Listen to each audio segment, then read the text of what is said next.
এজন্য পর্দার বিধানটা খেয়াল রাখেন। এগুলো যারা করছেন বিভিন্ন সংগঠনের নাম নিয়ে, বিভিন্ন পীরের মুরিদের নাম নিয়ে, এই মহিলারা বিভ্রান্ত।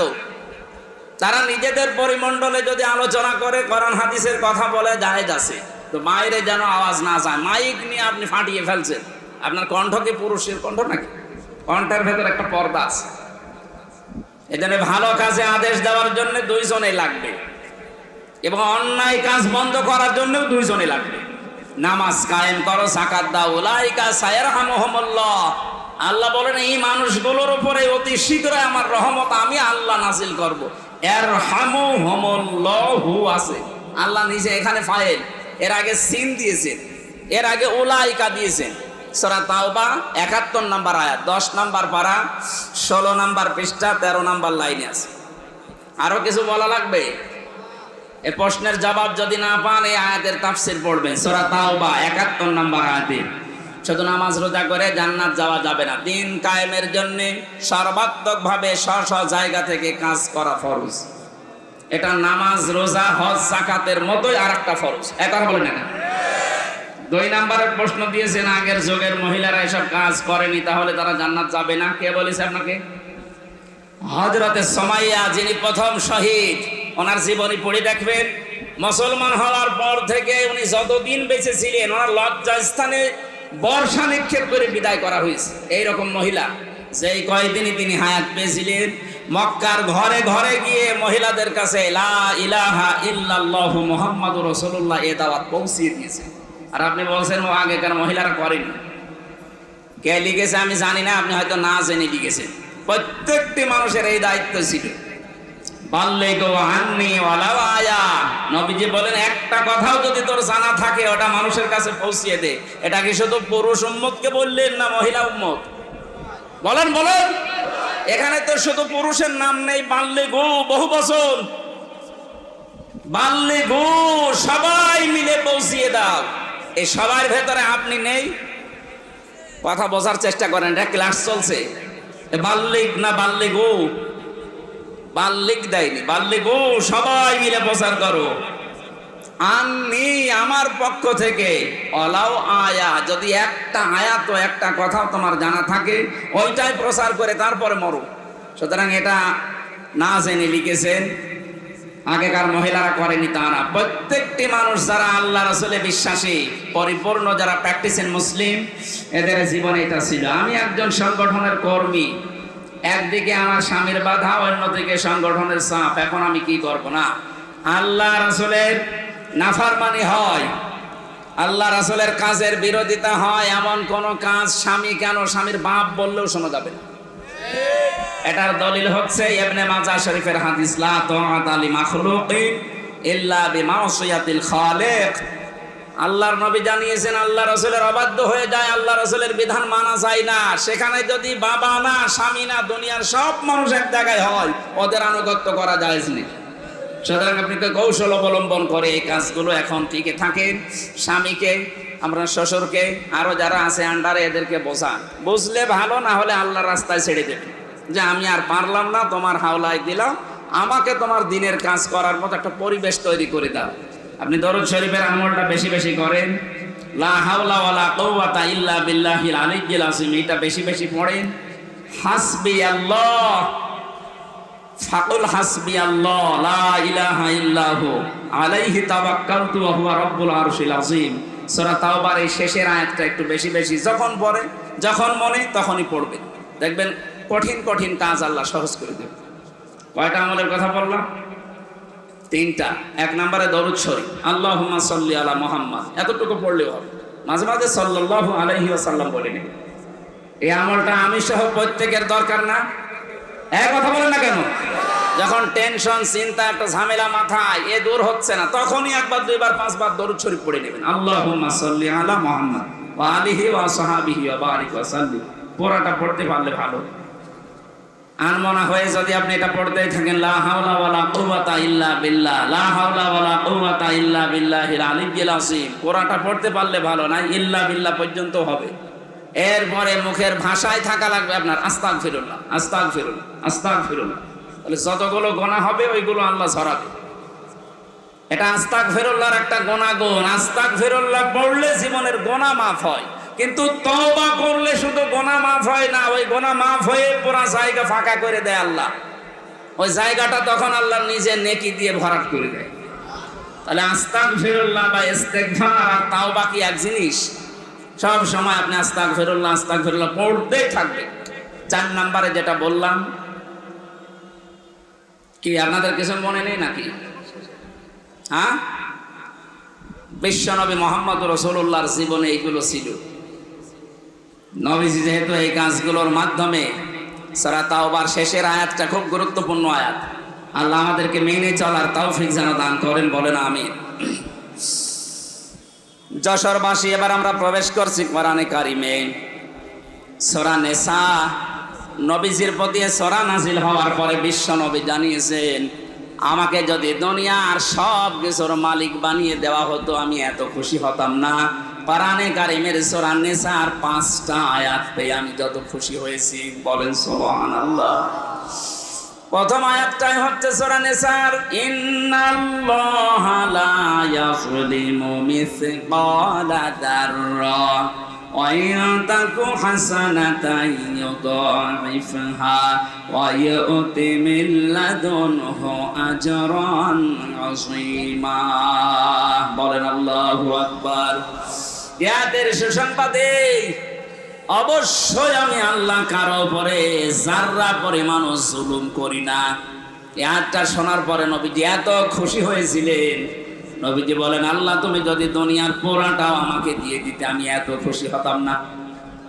দ্বিতীয় নম্বরে তিনি খুশি হয়েছিলেন, ইন তাজতানিবু কাবাইরা মা তুনহাউনা আনহু নুকাফির আনকুম সাইয়্যাতিকুম ওয়া নুদখিলকুম মুদখালান কারীমা। আল্লাহ বলেন, যদি তোমরা বেঁচে থাকতে পারো বড় বড় কবিরা গুনাহ, বড় বড় অপরাধের কাছ থেকে ছোটখাটো অপরাধ যেগুলো হবে সগীরা গুনাহ, আমি আল্লাহ ওগুলো মাফ করে দেব। সুতরাং যশোরবাসী, আমি আমার কিতাবে পেয়েছি 199টা বড় বড় গুনাহ আছে, কবিরা গুনাহ যেগুলো বলা হয়। ইমাম আয-যাহাবীর লেখা বইতে পেয়েছি আমি 70টা। এই গুনাহগুলো থেকে কোনো মানুষ যদি নিজেকে মুক্ত রাখতে পারে, ছোটখাটো অপরাধ যেগুলো আমাদের জীবনে ঘটে যাবে আল্লাহ নিজের ইচ্ছায় মাফ করে দেবেন, বলেন সুবহানাল্লাহ। আজকে থেকে চেষ্টা চালাবেন। আমরা কয়েকটা সামনে যদি আসে বলবো। 3 নম্বরে নবীজি বলেন, আমি খুশি হয়েছিলাম ওই আয়াতটা পেয়ে, শিরিক সম্পর্কিত। ইন্নাল্লাহা লা ইয়াগফিরু আন ইউশরাকা বিহি ওয়া ইয়াগফিরু মা দুনা যালিকা লিমান ইয়াশা। অবশ্যই আমি আল্লাহ সব গুনাহ মাফ করে দেব বান্দার, কিন্তু শুধু শিরকের গুনাহটা আমি আল্লাহ মাফ করব না। এই ঘোষণা কার? এইটা খেয়াল করবেন। আল্লাহ রাব্বুল আলামিন শিরকের কথা বললেন। কাবা শরীফে যারা প্রবেশ করে কাবার এরিয়ার ভেতরে, আল্লাহ তাআলা তাদেরকে জানিয়েছেন, আমান দাখালাহু কানা আমিনা। কাবার এই চত্বরের এলাকায় যারা প্রবেশ করবে তাদেরকে আল্লাহ নিরাপত্তা দান করবেন। এই ঘোষণা কার? আরো জোরে। যেহেতু আমরা বাংলাদেশের মানুষ 6000 কিলোমিটার দূরে আছি, সব সময় কাবার চত্বরে যাওয়া সম্ভব না।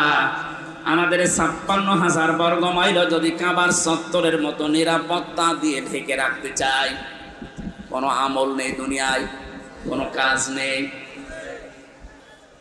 এটা সূরা আনামের 82 নম্বর আয়াতে পাবেন। 7 নম্বর পারা 17 নম্বর পৃষ্ঠার 1 নম্বর লাইনে আছে, আল্লাযীনা আমানু ওয়া লাম ইয়ালবিসু ঈমানাহুম বিযুলমিন উলাইকা লাহুমুল আমনু ওয়া হুম মুহতাদুন। একটু খেয়াল করবেন এদিকে, কোন দিকে তাকাচ্ছে? ইয়া কি করার জন্য এসেছে?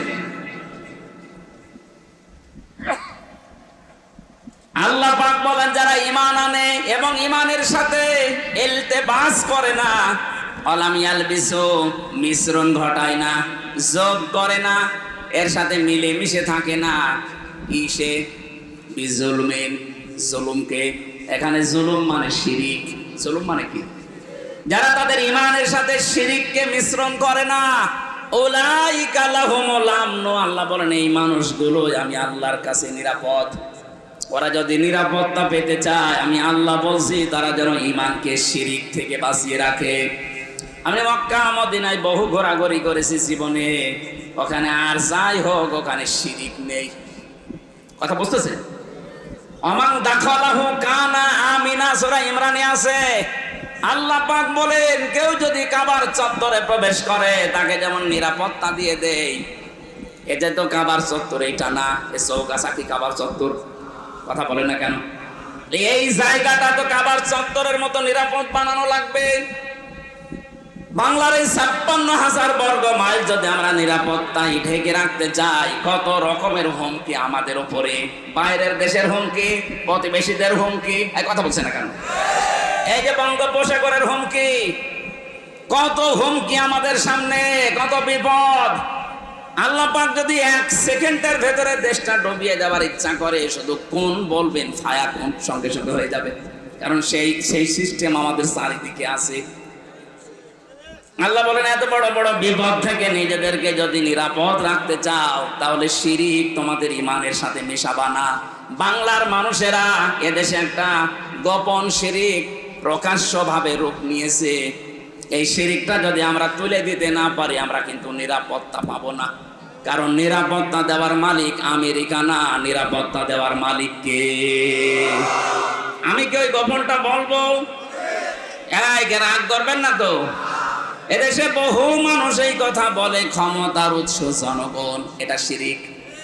এটা সূরা বাকারার ভেতরে আছে, আন্নাল কুওয়াতা লিল্লাহি জামিআ, সব ক্ষমতার মালিককে।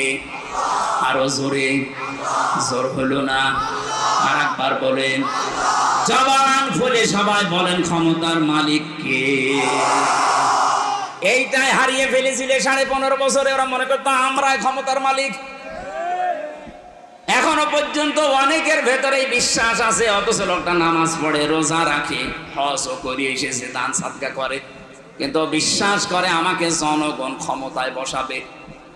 কি কথা বলেন না কেন? এটা যে শিরিক, আপনি কি বিশ্বাস করেন? সূরা বাকারা, কি করেন? একটা কথা বোঝার মতো কিছু না, আপনি গল্প করছেন মানে।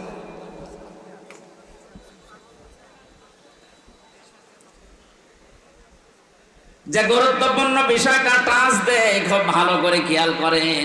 হাজারো মানুষ আজ এই শিরিকটা বুঝে করুক না বুঝে করুক, মুশরিক হয়ে মরে যাচ্ছে। বলে তো বিশ্বাসী মানুষ দেশে নেই, এক কথা বলেন এখানে। আপনার নামাজ দিয়ে কি করবেন? আপনি তো মুশরিক। এই মাহফিলটা দিয়েছেন ১ বছর পরে, এটা তো কিছু দরকার, কিছু যদি নিতে না পারেন, ৭ টাকা খরচ করার কি দরকার ছিল আপনার? আজকে নিয়ে যাওয়া লাগবে। যাদের ওই বিশ্বাস আছে, আপনি যেন এই মুহূর্তে বিশ্বাসটা পাল্টাতে পারেন। এটা আপনার কাজে লাগবে সব সময়, মরণের সময়। এখন একটা তথ্য বলছি কোরআনে কারিম থেকে, সূরা নাহাল ৩২ নম্বর আয়াত। আমি আলেমদেরকে বা জিজ্ঞাসা করবো, গল্প করাচ্ছে আপনাদের। যদি বলতে না পারেন না, আপনার দেখেন কি করি। আল্লাযীনা তাতাওয়াফাহুমুল মালাইকাতু তাজ্জিবিনা ইয়াকুলুনা সালামুন আলাইকুম উদখুলুল জান্নাতা বিমা কুনতুম তা'মালুন। আল্লাহ পাক বলেন যে মানুষগুলো মৃত্যু মুখে পতিত, ফেরেশতারা যখন তাদের কাছে আসবে, এদের ভেতরে যে মানুষগুলো তাজ্জিব, পবিত্র, তাজ্জিবিনা বহু বচন দিয়েছেন। এই আয়াতের তাফসীর কারা কারা পড়েছে আমি জানি না, আমার দৃষ্টিতে 2টা সূক্ষ্ম জিনিস ধরা পড়েছে। এই যে তাজ্জিবিনা, আল্লাহ জানিয়ে দিয়েছেন যাদের জীবন তারা পবিত্র করবে। তাজ্জিবিন মানে শুধু পোশাক পবিত্র না, শুধু শরীর পবিত্র না, আপনার চিন্তা চেতনার পবিত্রতা লাগবে। আজ হাজারো মানুষ এই উল্টা পাল্টা চিন্তা করার কারণে তাহিরি সাহেবের মতো মুশরিক হয়ে মরে যাচ্ছে। ও তো নামাজ পড়ে, রোজা রাখে, জিকির করে, কিন্তু ওর চিন্তা চেতনায় শিরিক ভরা। আল্লাহকে ডাকার পাশাপাশি ও ডাকতেছে কেল্লা বাবা, ফতে বাবা। এটা শিরিক না? এক কথা বলে না কেন? আমাদের এই যশোর, কুষ্টিয়া, ঝিনাইদহ এগুলো আমরা অনেক একটু মুক্ত আছি, এগুলো চট্টগ্রাম আর সিলেট বিভাগে বেশি। আমি যেটা আপনাকে শিক্ষা দেওয়ার জন্য বলছি, ফেরেশতারা যখন দেখবে এর মৃত্যু পর্যন্ত পুরাটা এর শরীর না, এর পোশাক না, এর চিন্তা চেতনা, এর বিশ্বাস, এর কর্মজীবন, সব জায়গাগুলো পবিত্র, পরিষ্কার, পরিচ্ছন্ন, তখন ফেরেশতারা বলবে ইয়াকুলুনা সালামুন আলাইকুম উদখুলুল জান্নাহ, শান্তি তোমাদের উপরে, প্রবেশ করো আল্লাহর ওই বাগানে। জোরে বলেন আল্লাহু আকবার। আমাদের প্রতিটি মানুষের জীবনে এরকম একটা সময় আসুক, আমরা চাই না। তাহলে আমাদের চিন্তার পবিত্রতা আনা লাগবে। যারা এই বিশ্বাসে এখনো পর্যন্ত আছেন যে ক্ষমতার উৎস জনগণ, এরা আমাকে ভোট দিয়ে ক্ষমতায় বসাতে পারে, আল্লাহ না, তাহলে এই বিশ্বাস করার নাম শিরক। কারা কারা এই বিশ্বাস করেন হাত তোলেন তো। এলাকায় তো মুশরিক আছে, মুশরিকের জন্য জানাজা নেই, কবরস্থান নেই, ওই যে পুড়িয়ে ফেলে হিন্দুদের মতো আপনাকে পুড়িয়ে ফেলা লাগবে না। কয়েকজনের আছে আমি জানি, যাদের আছে তারা পাল্টাবে।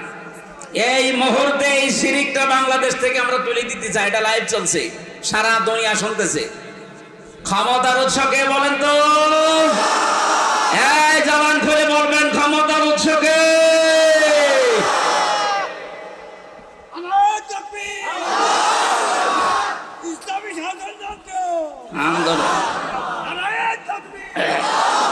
আলহামদুলিল্লাহ ভাই, আপনারা যেটা বুঝেছেন।